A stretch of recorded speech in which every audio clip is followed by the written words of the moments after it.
आप सुन रहे हैं जागरण पॉडकास्ट की प्राइम चर्चा और मैं हूं आपके साथ मैं सुरभि लवानिया। आज की चर्चा हम इस बारे में लेकर आए हैं कि कैसे नाटो सम्मेलन की परतों के पीछे राजनीति चल रही है। ट्रंप की सत्ता वापसी की उम्मीदों के बीच कैसे एक वैश्विक सुरक्षा मंच उनके महिमा मंडन का मंच बनता जा रहा है। इस प्राइम चर्चा पर शोध किया है हमारे सीनियर एडिटर सुनील कुमार सिंह ने। नमस्कार। आज हम नाटो के हालिया शिखर सम्मेलन पर गहराई से बात कर रहे हैं। जी। जो स्रोत हैं हमारे पास वो बताते हैं कि ये नीदरलैंड्स के द हेग में जो बैठक हुई वो कुछ अलग सी थी। हाँ बिल्कुल। ऐसा लगा जैसे सारा ध्यान मतलब अमेरिका के पूर्व राष्ट्रपति डोनाल्ड ट्रंप पर ही था।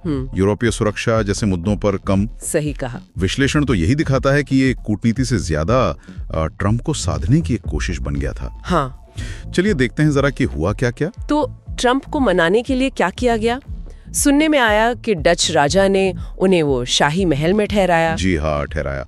और ये काफी मतलब असाधारण सम्मान माना जाता है। बिल्कुल। और वो लिथुआनिया के राष्ट्रपति वाली बात, मेक नाटो ग्रेट अगेन। हाँ, उन्होंने ये सुझाव दिया। जानकार मानते हैं कि ये सब ट्रंप के अहम को थोड़ा शांत करने के लिए था और ये पक्का करने के लिए कि अमेरिका नाटो में बना रहे, वो आर्टिकल 5 वाली सुरक्षा गारंटी देता रहे। अच्छा।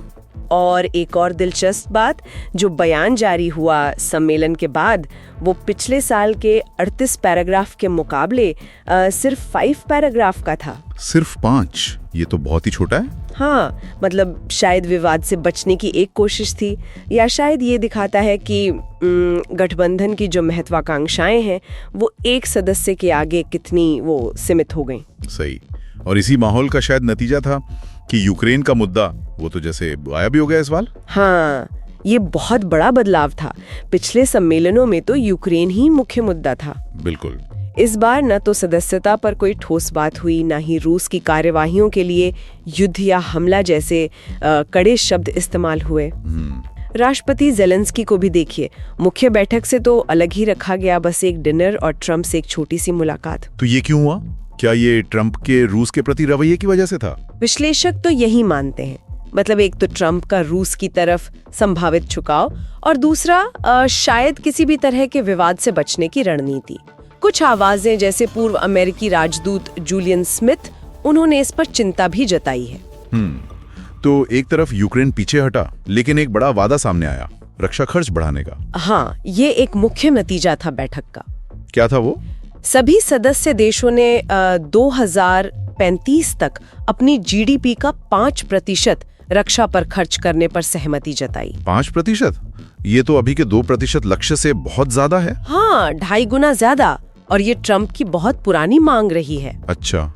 योजना ये है कि इसमें से 3.5% तो पारंपरिक सेना और हथियारों पर खर्च हो और बाकी 1.5% साइबर सुरक्षा और जरूरी इंफ्रास्ट्रक्चर पर। इंफ्रास्ट्रक्चर मतलब? जैसे भारी सैन्य वाहनों के लिए सड़कें, पुल, इस तरह की चीजें। और ट्रंप ने ये भी उम्मीद जताई कि ये पैसा अमेरिकी हथियार खरीदने में लगेगा। हाँ, उन्होंने ये साफ कहा। मतलब सिर्फ ज्यादा खर्च नहीं, बल्कि सही जगह खर्च हो, उनके हिसाब से शायद अमेरिकी कंपनियों से। लेकिन ये 5% वाला लक्ष्य, क्या ये वाकई में व्यवहारिक है? यही बड़ा सवाल है, खासकर जब कई यूरोपीय देश वो आर्थिक मुश्किलों से जूझ रहे हैं। बिल्कुल। यहाँ पर देखिए, जानकारों की राय थोड़ी बटी हुई है, पर ज्यादातर इसे एक राजनीतिक घोषणा ही मान रहे हैं। राजनीतिक घोषणा मतलब ये कि कह तो दिया पर करना शायद मुश्किल हो। खुद अमेरिका को ही देखिए, वो अपनी जीडीपी का करीब 2.7 से 3.5% के बीच ही खर्च करता है रक्षा पर। अच्छा, अमेरिका खुद 5% नहीं करता? नहीं, पोलैंड या बाल्टिक देश हैं, वो शायद इसके करीब पहुंच भी जाएं, क्योंकि उन्हें रूस से खतरा ज्यादा महसूस होता है। हाँ। पर फ्रांस, इटली, स्पेन, कनाडा जैसे कई बड़े देशों के लिए ये लक्ष्य लगभग नामुमकिन सा लगता है। स्पेन ने तो शायद मना भी कर दिया है। जी हाँ, स्पेन ने साफ कहा कि वो ऐसा नहीं कर सकता और इस पे ट्रंप ने फिर वो व्यापार में कड़ी सौदेबाजी की चेतावनी दे दी। ओहो। फ्रांस के राष्ट्रपति मैक्रो ने भी यही चिंता जताई कि भाई रक्षा खर्च बढ़ाने के चक्कर में कहीं ये ट्रेड वॉर ना शुरू हो जाए। ये तो गंभीर बात है। तो इन सब का निचोड़ क्या निकलता है? क्या यूरोपीय देश डरे हुए हैं? हाँ, डर तो है। स्रोत यही बताते हैं। किस बात का डर?